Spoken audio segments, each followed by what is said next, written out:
মাসের মধ্যেই বাংলাদেশ জাতীয় ফুটবল দলে যোগ দিতে যাচ্ছেন হামজা চৌধুরী। পাসপোর্ট জটিলতার অবসান হয়েছে, তিনি হাতে পেয়েছেন সবুজ পাসপোর্ট। জাতীয় দলে খেললে হামজাই হবেন বাংলাদেশের ইতিহাসের সবচেয়ে হাই প্রোফাইল ফুটবলার।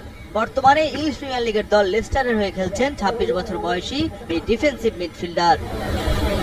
বাংলাদেশের পাসপোর্ট পাওয়ার পর মঙ্গলবার রাতেই তিনি নামেন এফএল কাপে। বদলি হিসাবে নেমে একটি অ্যাসিস্ট করে লেস্টারের জয়ে অবদান রাখেন হামজা। পুরো নাম হামজা দেওয়ান চৌধুরী। তার মা বাংলাদেশের হবিগঞ্জের আর বাবা ক্যারিবীয় দেশ গ্রেনাডার। হামজার বাবার সঙ্গে তার মায়ের ছাড়াছাড়ি হওয়ার পর হামজার মা বিয়ে করেন বাংলাদেশি একজনকে। ইংল্যান্ডে জন্ম বেড়ে ওঠা হামজা এরই মধ্যে খেলেছেন ইংল্যান্ড অনূর্ধ্ব 21 দলে। জাতীয় দল হিসেবে ইংল্যান্ড, গ্রেনাডা ও বাংলাদেশ এই তিনটি দেশকে বেছে নেওয়ার সুযোগ ছিল, কিন্তু মায়ের ইচ্ছেতে বাংলাদেশের জার্সি গায়ে দেবেন বলে জানান হামজা। নানা প্রতিকূলতা পেরিয়ে গেল 23 আগস্ট বাংলাদেশের পাসপোর্ট পেয়েছেন তিনি। বাংলাদেশের হয়ে খেলতে তাই কোনো বাধা নেই হামজা চৌধুরীর। এই মৌসুমে হামজাকে রাইট ব্যাকে খেলাচ্ছেন কোচ, অর্থাৎ ডিফেন্সিভ মিডফিল্ড কিংবা রাইট ব্যাক যে কোনো পজিশনেই তিনি খেলতে পারেন। মজার ব্যাপার হলো বাংলাদেশ জাতীয় দলে যে দুজন প্রবাসী ফুটবলার বর্তমানে রয়েছে তাদের একজন তারিক কাজী খেলেন রাইট ব্যাকে ও আরেকজন জামাল ভুঁইয়া খেলেন ডিফেন্সিভ মিডফিল্ডার হিসেবে।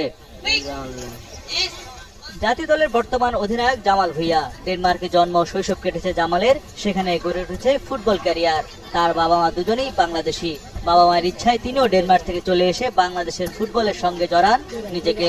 লাল সবুজ জার্সিতে এ পর্যন্ত 76টি আন্তর্জাতিক ম্যাচ খেলেছেন জামাল ভুঁইয়া। জাতীয় দলের আরেক প্রবাসী ফুটবলার তারিক কাজীর জন্ম ফিনল্যান্ডে। তার মা একজন ফিনিশীয় নাগরিক, বাবা বাংলাদেশি বংশোদ্ভূত।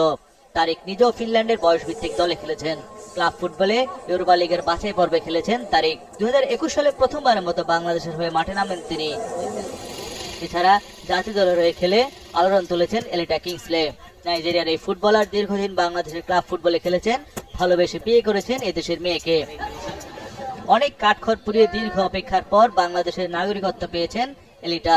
অবশেষে 35 বছর বয়সে 2023 সালে প্রথম তিনি লাল সবুজ জার্সি চাপান গায়ে।